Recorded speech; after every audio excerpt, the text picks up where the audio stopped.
Logos. Yohanes 1 ayat 1-3 dan ayat 14. Kealahan Tuhan Yesus Kristus diungkapkan Rasul Yohanes dalam kesaksiannya yang dimuat dalam pembukaan kitab Injil Yohanes. Beginilah Rasul Yohanes memulaikan kesaksiannya.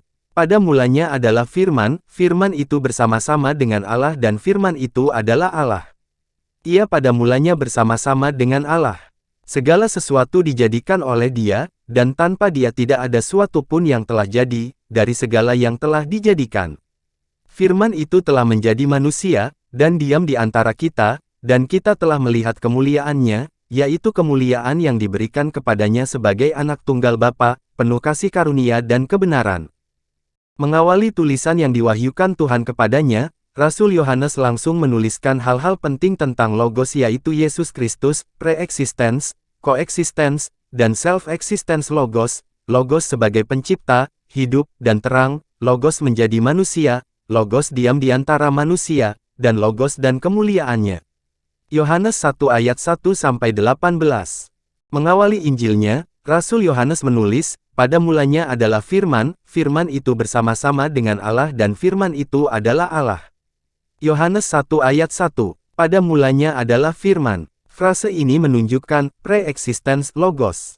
Dalam frase ini Yohanes menyatakan dengan jelas bahwa Firman itu telah eksis sebelum menjadi manusia Yesus Kristus, dan eksistensinya sebelum menjadi manusia itu sudah ada sejak masa lampau yang tak berbatas waktu, atau sejak eternity past. Frase pada mulanya adalah Firman mengungkapkan bahwa Firman itu telah ada sebelum permulaan langit dan bumi, yang disebutkan dalam Kejadian 1 ayat 1.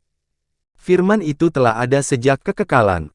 Dengan memakai kata-kata yang sama yang tertulis di Kejadian 1 ayat 1, yaitu, pada mulanya, Rasul Yohanes dalam Yohanes 1 ayat 1, mengangkat frase di Kejadian 1 ayat 1, yang mengacu pada titik waktu, yaitu permulaan penciptaan, ke waktu di mana Logos itu secara mutlak telah ada, yaitu sebelum penciptaan dari semua yang telah diciptakan itu ada.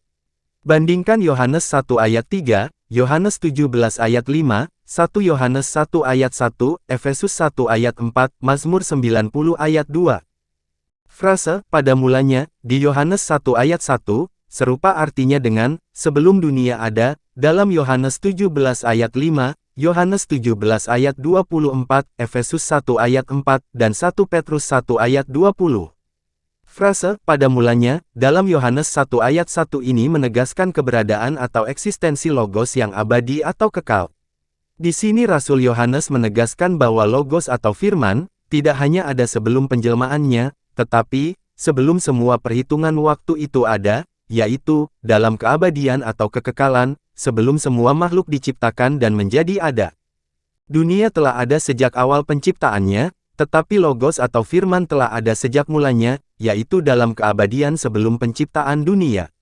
Di Alkitab, keabadian atau kekekalan itu, biasanya diungkapkan dengan kalimat, sebelum dunia dijadikan, yang dituliskan dalam Yohanes 17 ayat 24, Efesus 1 ayat 4, 1 Petrus 1 ayat 20. Firman atau Logos telah ada atau eksis sebelum dunia ada. Eksistensinya tanpa awal waktu. Jadi, Firman atau Logos itu tidak diciptakan. Ia adalah awal semua ciptaan. Dari Dialah semua ciptaan berasal. Dia juga adalah awal atau sumber hidup, sumber kehidupan dari semua yang hidup. Dalam Dia ada hidup dan hidup itu adalah terang manusia. Yohanes 1 ayat 4. Jauh sebelum kelahiran Tuhan Yesus Kristus di Betlehem, Nabi Mika telah bernubuat, tetapi engkau, hai Betlehem Efrata, hai yang terkecil di antara kaum-kaum Yehuda, daripadamu akan bangkit bagiku seorang yang akan memerintah Israel, yang permulaannya sudah sejak purbakala, sejak dahulu kala. Mika 5 ayat 1. Nubuatan Nabi Mika ini jelas menunjukkan kekekalan Dia yang lahir di Betlehem, bahwa Tuhan Yesus Kristus itu sama kekalnya dengan Bapa. Firman itu bersama-sama dengan Allah. Frase ini menunjukkan bahwa Logos atau Firman itu memiliki coexistence dengan Allah. Ia kekal sebagaimana Bapa itu kekal.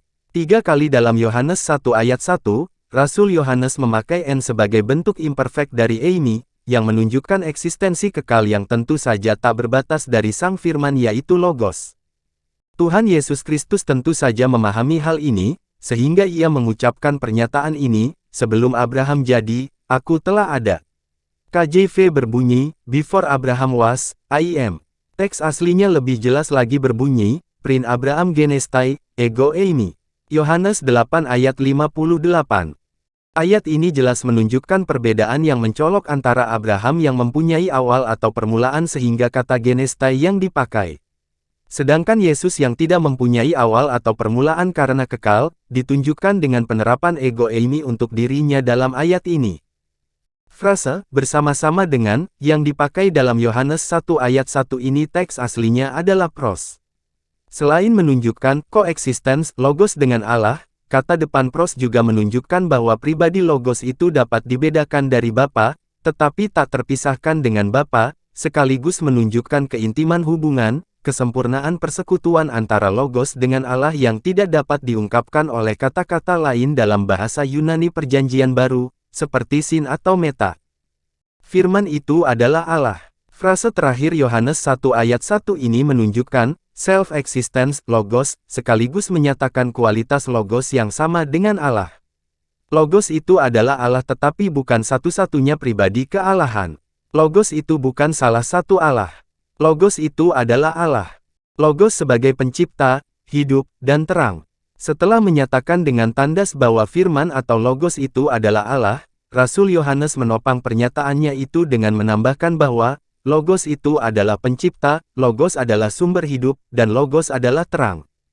Rasul Yohanes menyatakan bahwa Logos adalah pencipta. Segala sesuatu dijadikan oleh Dia dan tanpa Dia tidak ada sesuatu pun yang telah jadi, dari segala yang telah dijadikan. Yohanes 1 ayat 3. Dalam tulisannya yang lain, Kitab Wahyu, Rasul Yohanes juga memberikan pernyataan bahwa Tuhan Yesus Kristus adalah awal atau asal atau sumber semua ciptaan. Dan tuliskanlah kepada malaikat jemaat di Laodikia.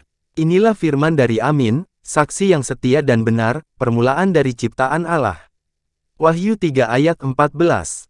Teks asli frase, permulaan ciptaan Allah, yaitu prototokos, berarti awal atau asal atau sumber ciptaan, bukan urutan pertama, dari ciptaan Allah.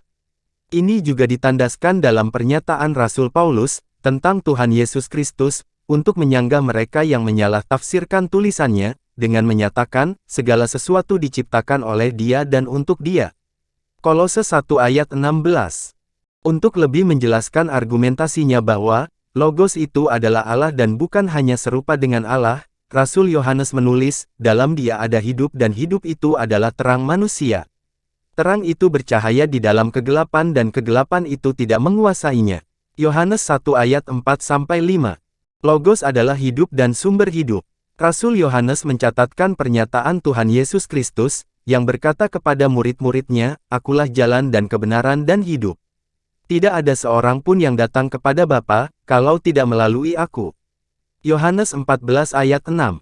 Dalam peristiwa membangkitkan Lazarus yang sudah 4 hari meninggal dan dikuburkan tetapi kemudian dibangkitkan oleh Yesus, Tuhan Yesus Kristus memberikan pernyataan yang tegas ini. Akulah kebangkitan dan hidup. Barang siapa percaya kepadaku, ia akan hidup walaupun ia sudah mati. Yohanes 11 ayat 25. Sejatinya, Tuhan Yesus Kristus, Sang Logos, adalah Allah yang hidup. Logos menjadi manusia. Akhirnya, Rasul Yohanes memberikan kesaksiannya tentang Tuhan Yesus Kristus sebagai Logos atau Firman yang adalah Allah, dengan menuliskan bahwa Firman itu telah menjadi manusia dan diam di antara manusia.